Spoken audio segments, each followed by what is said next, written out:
So we're here with Dave and Mary and Tim, and there was just a meeting tonight at the North Point Volunteer Fire Department, and it was held by the North Point Civic Council. So let's start with Dave. So Dave, what do you think about the Civic Council's meetings?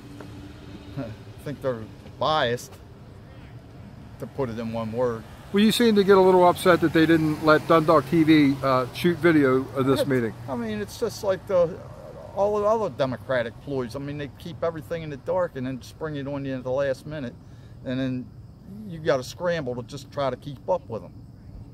Well, you know, they would let people that came in from the press and did handwritten stuff, and they could write whatever they wanted, whether it was the truth or not, and no one would really know that. But with video, you're putting it out honestly. Okay, and I'll ask Mary. So, Mary, what did you think? This was the first meeting you were at, is that correct? No, this was my second meeting. Okay.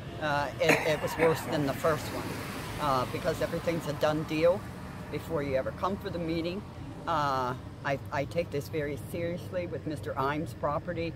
The man spent his whole Mr. life. Iman. Yes, Jim Iman. Jim Iman. Right. Yes. And he spent his whole life doing this. This meeting was a done deal before he came here. They waited to the end. They put the posters on the walls. They let Brian, and then to tell the man he didn't have enough time, when they let Brian, I'm not going to mention his last name because I'm not going to promote his candidacy, take 20 minutes. And then to tell this man they didn't have enough time.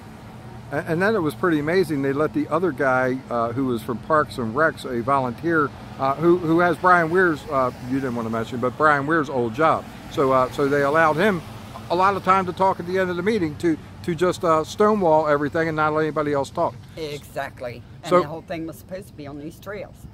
So Tim, what did you think about the meeting? I was asked to come by to help show the support for the people that were against this current plan. And just for the record, a lot of people aren't opposed to a trail, and that's what we were trying to convey. They're just opposed to this plan. There's so many flaws with this plan. We didn't get a chance to obviously speak much. I was upset really with the way that the whole thing was handled. Yes, and well, they actually, Fran came up, he didn't give me a hello or anything, he just kind of came out and abruptly told me to no videotaping. So I guess they really didn't like the Trade Point Atlantic video that I put out last time, and that was the truth. I didn't change anything, didn't alter anything in that video, and I have more video that actually proves that you had brought up about the 100 million, 125 million for the community, and now Brian Weir's trying to roll that out as his plan. But I did, as I said at the meeting, and no one could see video of that, is that I asked Aaron Tamarchio about that, and he did not want to give any money to the community. He wanted it all for Trade Point Atlantic. So that was bad. And just this trail, everybody said that they want a better plan. They're not opposed. Everybody that I talked to said that they want a better plan. I want to preserve the history, and I think that that's what everybody else wants. They want to keep the country setting. They want to preserve the history. And unfortunately, you said that you even asked a question about the grant, and they didn't want to talk about that either. So tell me a little bit about the grant. So I do have the grant. If anyone is interested, I definitely can get that grant for you. There are a lot of... And why is the grant important? Because the grant shows how they were able to get this passed and get the funding for it. When you look at the grant, there are a couple things right away that don't flow, and it says there are bathrooms listed that'll be on this trail. There's a shopping center and a transit station, and either a university or a hospital. Well, there's nothing like that on this trail.